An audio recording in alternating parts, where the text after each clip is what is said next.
अस्सलाम वालेकुम व्यूअर्स, उम्मीद है आप खैरियत से होंगे। तो वेलकम करता हूं फूड के सुल्तान के पहले पॉडकास्ट में। और इस पॉडकास्ट में हमारे साथ मौजूद हैं the owner of Zoey studio, the founder of Shaoor welfare organisation and CEO of मोर जान ब्रांड। पेज इंस्टाग्राम और फेसबुक पे आपको मिलेगा। आइए इनसे कुछ बातें करते हैं।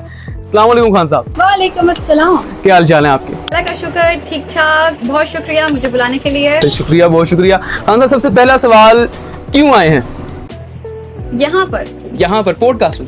यहाँ पर मैं आपके बुलाने पर आई, as you said, and secondly कि बहुत से लोगों के क्वेश्चंस थे, बहुत सारे मुझे लेके, तो मैंने सोचा कि आज इस प्लेटफॉर्म के थ्रू क्लियर कर दिए जाएं।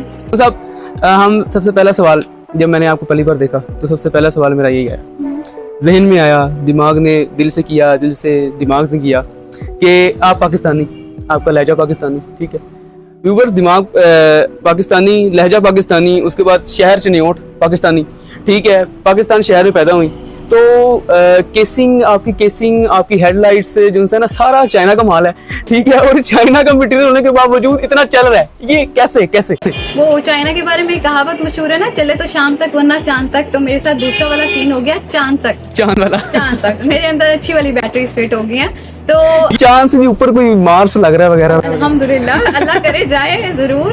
और इसकी जो सीन ऐसे है कि जो मेरी प्रोजनी है, बहुत से लोग मुझसे ये सवाल पूछते हैं बचपन से, सबकी जुबान पे सिर्फ मुझे देख के एक ही सवाल आता है, आर यू चाइनीज? कैसे, ऐसे कैसे?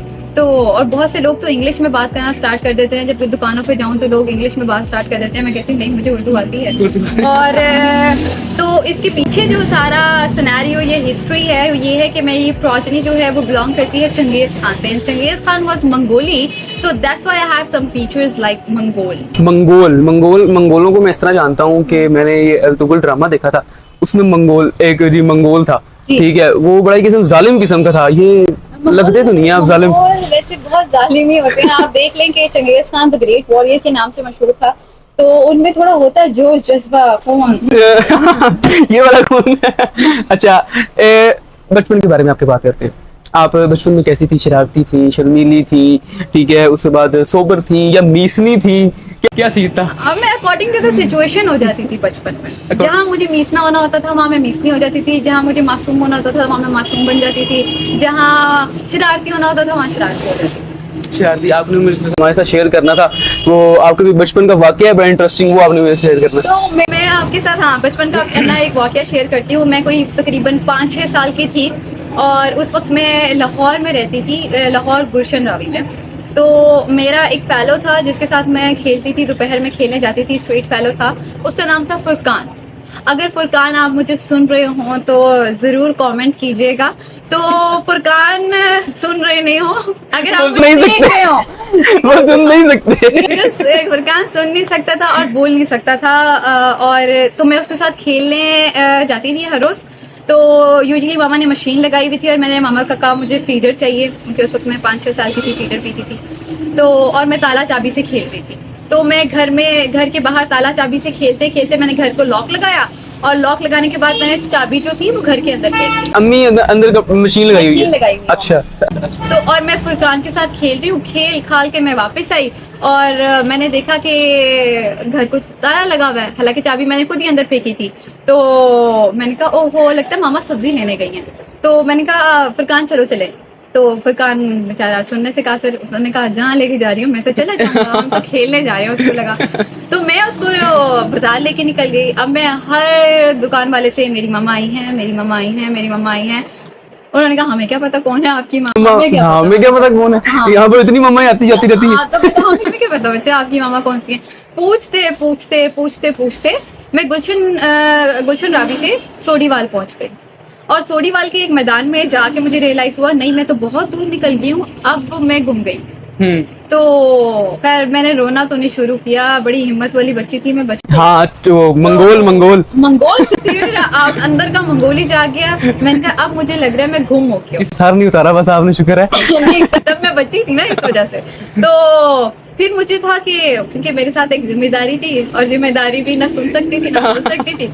तो मैंने कहा अब जो भी करना है वो मुझे अब खुद ही करना है। तो वहाँ मुझे रियलाइज हुआ कि कोई भी नहीं है मैदान के अंदर, सब मैदान खाली है और मैं अकेली हूँ, और वो वाला मैदान नहीं था, अर्तुगरुल वाला, मंगोल वाला, तो वो अकेला मैदान था। और 2-3 घंटे गुजर गए और मोहल्ले में एक शोर सा बर्पा हो गया, और फुरकान की अम्मी, फुरकान के क्या इंप्रेशन थे इस टाइम? फुरकान तो बेचारा, मैं क्या कहूँ, क्योंकि वो अपने जज्बात बयान तो कर नहीं सकता था, तो लेकिन वो भी बुकलाया हुआ था कि कुछ तो हो गया है, हो गया है कुछ बार। तू टेंशन नहीं ले, मंगोल साथ है हमारे, टेंशन नहीं लेनी। तो मैंने टेंशन नहीं लेनी।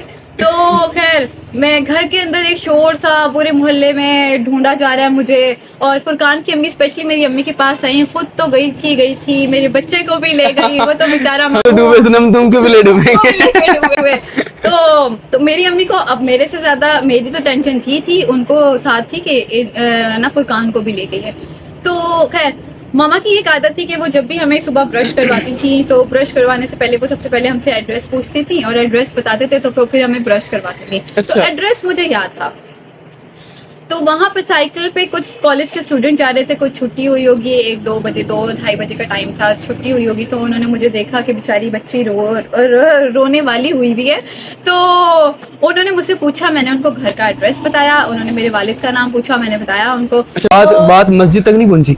नहीं, बात मस्जिद तक नहीं पहुंची। मस्जिद तक नहीं पहुंची। वो मुझे अपने घर लेके गए पहले, फिर उन्होंने मुझे पानी शानी पिलाया, उन्होंने बोतल शोतल पिलाई, और फिर मैंने कहा मैंने एक और पीनी है, एक से मेरा दिल नहीं भर रहा। फुरकान को पिलाई, फुरकान को पिलाई, मैंने कहा बस चिल मारो, घर पहुंच जाएंगे, हमारा ड्रेस आता है मुझे। तो बोतल शोतल पीने के बाद हम लोग, उन्होंने साइकिल पे बिठाया हमें, और मैं बड़े मजे से खेलती आ रही हूँ। जैसे मैंने मोहल्ले के अंदर एंट्री मारी, सारा मोहल्ला इकट्ठा हुआ था मेरा इस्तकबाल करने के लिए, और बस इस तरह मैं गई। तो फूलों का इस्तेमाल, फूलों का कह सकते हैं, प्यार का कह सकते हैं, और क्योंकि वो पूरे मोहल्ले में एक यूनिक सी बच्ची मैं ही थी, चाइनीज, तो वो सबको इंतजार था मेरा, तो मैं गई, तो सबने बहुत अच्छे से वेलकम किया। तो बचपन का ये किस्सा मशहूर है, भी मेरे घर वाले चढ़ाते हैं, बचपन में तुम एक लड़के के साथ भागी थी। अरे खान साहब, मैं आपसे ना रैंडमली क्वेश्चंस करूंगा, बड़े इंटरेस्टिंग क्वेश्चंस हैं, ठीक है? Free fire round. हाँ, इस पे क्या कहते हैं, अगर आपको कोई स्टोरी मजेदार लगे कि मैं शेयर कर सकती हूँ व्यूअर्स के साथ, तो आपने करनी है। सबसे पहला सवाल, कभी किसी से उधार लिया? नहीं, कभी किसी से नहीं लिया? मुझे उधार लेना बहुत बुरा लगता है, मुझे लगता है मेरे पे एक बोझ सा है, उधार ले लूंगी ना, तो मैं कहती हूँ अपने साथ उधार कर लूँ, दो ना किसी। आप में सबसे बुरी आदत? हाँ, सबसे I am trustworthy, easily trust कर लेती हूँ लोगों पे ट्रस्ट कर लेते हैं? हाँ बुरी आदत तो नहीं?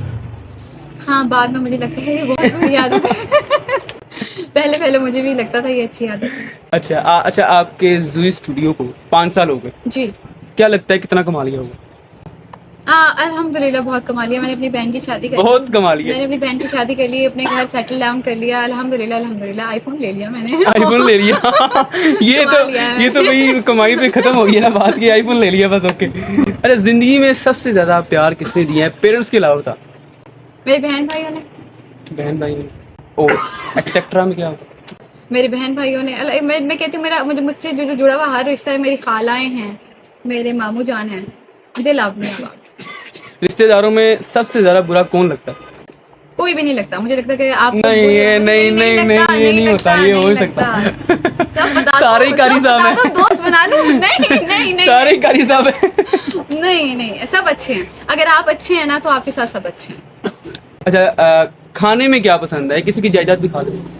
नहीं, मैं वो पॉलिटिशियन वाला काम नहीं करती।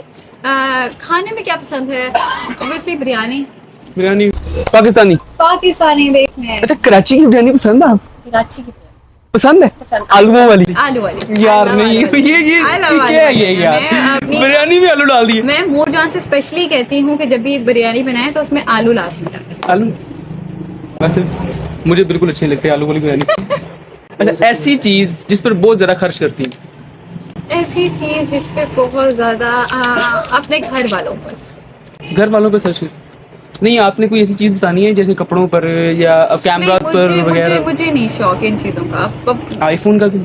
नहीं, वो मेरी जरूरत थी। सही। कोई ऐसी चीज जो आपके पास बहुत महंगी हो, भाई मेरे पास बहुत महंगी चीज है, इसको ना मैं जरा जेल में रखती हूँ? बहुत महंगी चीज नहीं, ऐसा नहीं कुछ। आईफोन ही महंगा है। आईफोन पे बात खत्म हो रही है। ओके। सारी बातें आईफोन पे खत्म हो रही हैं, लेकिन ऐसा कुछ इतना महंगा नहीं है। बस ठीक है, हाँ बस नॉर्मल। आईफोन ही महंगा है। अच्छा जिद की कैसी है, पक्की नहीं, है? मैं जिद की बहुत पक्की हूँ। वन साइड ये करना है तो मैं कह रही हूँ पहाड़ गुजर जाए तो वो मैंने करना है। ऐसी चीज जो लेने की ख्वाहिश रखती हूँ लेकिन जेब इजाजत ना दे। हज़ारों ख्वाहिशें ऐसी इसी के कि हर ख्वाहिश पे दम निकले। बहुत निकले मेरे अरमान फिर भी कम निकले। फिर भी लेकिन कम बहुत निकले। सारी हैं ऐसी तो। लेकिन I am a very no desire person. अब आप कहेंगे ये ऐसा हो ही नहीं सकता, लेकिन ऐसा है कि बाय द टाइम इंसान की एज ऐसी आती है कि उसको किसी चीज़ की ख्वाहिश नहीं रहती है। और मुझे लगता है मेरा वो टाइम पीरियड चल रहा है कि मुझे जो दे दे मैं उसमें खुश, जो ना दे दे मैं उसमें भी खुश। माशाल्लाह माशाल्लाह, आप तो क्या कहते हैं काफी टैलेंटेड हैं। अच्छा जुई, meaning of Jui. Zoe is a Latin word which means life, life, जिंदगी। जिंदगी। क्या देना चाहते हैं, लोगों को जिंदगी देना चाह रहे हैं? मैं जिंदगी देखिए, जिंदगी से ही हर मोमेंट जुड़ा है। हम्म, तो हमारी जिंदगी में ही वो तमाम मोमेंट्स आते हैं जो आप द कैप्चर वे करते वी हैं। Want capture. हम्म, तो इस वजह से मैंने जोई स्टूडियोज रखा कि जिंदगी के अंदर हर वो लम्हा, हर वो चीज़ जो आप कैप्चर करना चाहते हैं, वी आर द वन जो आपकी हर चीज़ कैप्चर करेंगे, आपका हर मोमेंट कैप्चर करेंगे। वाह। यहाँ पर कमर्शियल हो रही है। अरे खूबसूरती का राज, फायदा ब्यूटी क्रीम, ये गोल्डन पर। नहीं नहीं नहीं, मंगोली मंगोलीज, यही काफी है, नेचुरल ब्यूटी। मंगोलीज मंगोलीज, ओके ओके ओके। अच्छा मैंने आपके इंट्रो में कहा the honour of Zoey studio, what is Zoey studio? Zoey studio basically मुझे फोटोग्राफी का शौक था, जिसे कहते हैं पैशन था। यूनिवर्सिटी में मैं फोटोग्राफी करती थी, अपनी फोटोग्राफी सोसाइटी में ज्वाइन थी करती थी, तो थोड़ा बहुत एक्सपीरियंस था। तो जब मैं आई तमाम चीज़ें, जब कोविड आ गया, हर चीज़ ख़त्म हो गई, मेरी जॉब ख़त्म हो गई। तो 2020 में मैंने स्टार्ट किया, मैंने कहा अपने पैशन को ही अपना प्रोफेशन बनाते हैं। और चिन्योट में मैंने जब देखा कोई फीमेल फोटोग्राफर नहीं है और बहुत ज़्यादा फीमेल्स हैं जो डिमांड करती हैं और जो कंफर्ट फील करती हैं कि हम करवाना चाहती हैं, जो पर्दे का बहुत ज़्यादा एहतराम करती हैं कि हमें पर्दा चाहिए, हम नहीं करवा सकते मेल से। तो मैंने सोचा क्यों ना ये प्रोफेशन ज्वाइन किया जाए और ऐसी खवातीन की फोटोग्राफी की जाए जो वाकई नहीं करवा सकती मेल से फोटोग्राफी। तो मैंने जोई स्टूडियोज जो है वो बनाया और जितनी भी इनिशियल था मेरा भी, लाइक मैं प्रोफेशनल में तो नहीं आई थी, जैसे बर्थडे शूट कर देना अपनी फ्रेंड्स के। हाँ, अब तो आप वेडिंग फोटोग्राफी भी कर रही हैं। एग्जैक्टली, मुझे नहीं एग्जैक्ट पता था कि मैं इस फील्ड में आ जाऊंगी, वेडिंग फोटोग्राफी में ही आ जाऊंगी। वेडिंग फोटोग्राफी, फैशन फोटोग्राफी, जी। ठीक है। ये मैं देखा जाता है शादियों में, ये जो फोटोग्राफर होते हैं, ये जो तस्वीरें ले रहे होते जी, हैं, जी। ये कहते हैं तस्वीरें कम ले रहे होते हैं, लोगों की ज़्यादा ले रहे होते हैं, इन्फॉर्मेशन, ठीक है, इन्फॉर्मेशन लेते हैं कि दूल्हे की बहन कौन है, दूल्हे का भाई कौन है। ये इन्फॉर्मेशन काफ़ी मायने रखती है, नहीं? ऑब्वियसली, क्योंकि हमें जब तक फैमिली का पता ही नहीं होगा तो हम कैसे जो है वो पिक्चर्स लेंगे। हमें ग्रूम साइड का सारा इन्फॉर्मेशन चाहिए होता है, हमें ब्राइड साइड की सारी इन्फॉर्मेशन चाहिए होती है, बिकॉज हमने फैमिली में तब हमें उनको फोकस करना होता है। हाँ, ये भी मैंने ये भी देखा है, सस्ते फोटोग्राफर आता है, look at me guys please thank you, वो गया। हाँ, इस तरह के बड़े सीन होते हैं, मैं देखे हैं, ठीक है। यहाँ पे उन्होंने बैग बांधा होता है जी, पाँच छः बैग होते हैं बल्कि, ऐसे ही ठीक है। तो आपने मुझसे वो क्लाइंट स्टोरी भी आपने शेयर करनी थी, वो कौन सी स्टोरी है? क्लाइंट स्टोरी तो ऐसे मतलब होती रहती है, हर शादी पे कोई ना कोई स्टोरी कोई फटा होता ही है। तो मतलब हाँ, कुछ ना कुछ उनके लिए फड्डा होता है और वो हमारे लिए मिस्ट्री या स्टोरी या हंसी वाला कोई सीन बन जाता है। फुप्पो ने लड़ाई कर दी दूध पिलाई के एंड टाइम पे कि मेरी बच्चियां जो है वो दूध पिलाई करेंगे, किसी और ने क्यों कर दी। और इस किस्म के छोटे मोटे दूध पिलाई पे अक्सर लड़ाई हो जाती है, दूध का गिलास गिर जाता है दूल्हे पे, या दूल्हा कोई प्रैंक करके आता है और दूल्हे की जो सालियां हैं उन्होंने कोई प्रैंक रेडी किया हुआ होता है कि वो गिफ्ट देते हैं, वो उसको खोल खोल के और हम कैमरा करे हुए खड़े होते हैं, अब खुले अब खुले अब खुले। ये बहुत मुश्किल, इतने रश में आप कैसे कवरेज करते हैं? मेरे बच्चों को संभालना is a much difficult task के फोटोग्राफी के दौरान जो स्टेज पे इधर उधर बच्चे होते हैं ना, बस उस वक्त बच्चे नहीं अच्छे लगते, अदरवाइज मुझे बच्चे बहुत अच्छे लगते हैं। तो उस वक्त तो दिल चाहता है बस कहीं इधर उधर कर दूं इनको। सही। और मतलब एक वाकया मेरे साथ रिसेंटली अभी हुआ इसी सीजन के अंदर कि एक लड़की थी, एक महीना पहले उसने मुझे बुकिंग करवाई कि आपने ही करना है मेरा शूट, आपने मेरी शादी पे आना है। मैंने कहा ठीक है, मैंने आपकी डेट्स कंफर्म कर ली, एडवांस भी दे दिया उसने ना मुझे, और मैंने डेट्स कंफर्म। अब वो मुझे हर हफ्ते रिमाइंडर दे रही है, आपको याद है ना मेरी शादी है, आपको याद है ना मेरी शादी है। मैंने कहा हाँ याद है, ईजी रहो, डेट्स लिखी हुई हैं। जब शादी की उसकी डेट आई, हम लोग पहुंच गए हॉल के अंदर तो हॉल में हमने कोई आधा घंटा इंतजार किया। आधा घंटा इंतजार करने के बाद वो आ गई तैयार होके। जैसे ही वो तैयार होके आई ना, शी सेड टू मी, आप लोग जा सकते हैं। क्यों? क्यों? मेरा भी यही एक्सप्रेशन था, क्यों? नहीं नहीं, मुझे नहीं करवानी, आप लोग जा सकते हैं। मैंने कहा ये सीरियस, आपने एडवांस दिया हुआ, आपने पेमेंट देनी है, मैं आपको सारी पेमेंट क्लियर कर दूंगी, लेकिन आप लोग यहाँ से जा सकते हैं। एंड आई वाज शॉक्ड कि ये क्या मतलब, पेमेंट भी दी हुई है और कह रही है मैंने करवाना भी नहीं है। और लिटरली हमें आए हुए 15 मिनट हुए थे, उसने कहा आप लोग जाएं, और हम लोग आ गए वापस। और पेमेंट रीजन भी आ रीजन नहीं गई। पता चली? उसने रीजन ही नहीं बताई मुझे, तो मुझे ये थोड़ा सा सरप्राइजिंग लगा। मैंने कहा ये क्या, 1 महीने पहले से वो लड़की हर महीने हर हफ्ते मुझे रिमाइंडर दे रही है कि मैंने शूट करवाना है। दैट टाइम आते सारी शी सेड तुसी आना है, तुसी जरूर आना है। मुझे नहीं पता, अगर दूल्हा भाई आपने मना किया है ना, तो हाँ। बस अल्लाह आपको पूछे। लेकिन मुझे खुशी इस बात की थी, मुझे तो पेमेंट मिल गई थी। हाँ, बिना तो मैंने कहा ओके, बेहतरीन, कोई मसला ही नहीं है। मैंने कहा ओके। तो मैं 15 मिनट में दस्ती बाहर आ गई। हाँ, और अच्छा, ये ना एक पर्सनल क्वेश्चन है। ये तरह ना शबनम, ये वीडियो नैब को भी जाएगी, the income of this studio. Allah ने बस भरम रखा हुआ है, सच कुछ नहीं है, क्योंकि नहीं नहीं, हमें थोड़ा सा एस्टिमेट चाहिए भाई। मैं फोटोग्राफी में कितना पैसा है हमें चाहिए। मैं भी बड़े बड़े एक्टर्स और एक्ट्रेसेस के नहीं नहीं, ऐसा तो कोई बात नहीं, नो नो नो, इतने तो नहीं होते, इतने तो नहीं होते। नहीं नहीं, इसमें है इतना नहीं है। हाँ, बस अच्छी गाड़ी है, अच्छा आईफोन है और अच्छे कपड़े हैं, बस ओके, बस ठीक है। आजकल मैं आपको बता रही हूँ, मेरी तो आईफोन की जिसे कहते हैं ना स्ट्रगलिंग स्टोरी है। आजकल हर बच्चे के पास आईफोन है, आईफोन ले दो, अब्बा ने ले दिया, हर किसी ने ले दिया। हाँ, मेरी हाँ। आईफोन की एक स्ट्रगलिंग स्टोरी है, मैंने मेहनत से कितना कमा के और फिर आईफोन लिया है। हाँ, घर रेंट पे है, लेकिन आईफोन हमने कैश में लिया। नहीं, घर भी अपना है। तो ये वाली स्टोरी तो ये है कि अल्हम्दुलिल्लाह कमा के लिया है, और अच्छा भला बस ठीक है। अच्छा भला कमा लेती हैं। गुजारा है ये चोर की तारीफ दिन का आ गया। बस अल्लाह का दिया हुआ सब कुछ है, इज्जत है, दौलत है, शोहरत है। अच्छा, मैंने आपकी इंट्रो में भी बताया कि the head of Shaoor welfare organisation चिन्यूर। What is Shaoor welfare organisation? Basically Shaoor welfare organisation एक ऐसी ऑर्गेनाइजेशन है जो कि एजुकेशन पे काम कर रही है, और एजुकेशन भी उन लोगों की जो यतीम हैं, अंडर प्रिविलेज हैं, स्ट्रीट बेगर्स हैं। मेरे पास इस वक्त अल्हम्दुलिल्लाह 120 से जायद बच्चे जो हैं वो पढ़ रहे हैं, और जिसमें वो एकेडमिक एजुकेशन भी ले रहे हैं और कुरानिक एजुकेशन भी ले रहे हैं।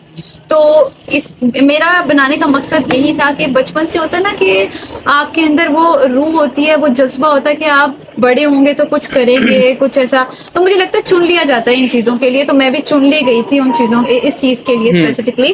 और जब मैंने अपना ये आइडिया जो था वो बाकी लोगों के साथ शेयर किया, डॉक्टर साहब के साथ शेयर किया, doctor Mohammad Ahmad, which is a very known personality in Chiniot, तो उनको मैंने चेयरमैन बनाया। एंड देन फिर ऐसे आहिस्ता आहिस्ता हम लोगों की जर्नल बॉडी कंप्लीट हुई, और फिर वॉलंटियर्स आके मिलना शुरू हुए, और फिर हमने ये तमाम जितने भी इनिशिएटिव्स थे ये स्टार्ट किए। बेसिकली इसके जो 3-4 ऑब्जेक्टिव थे जब मैं इसको लेके चली थी।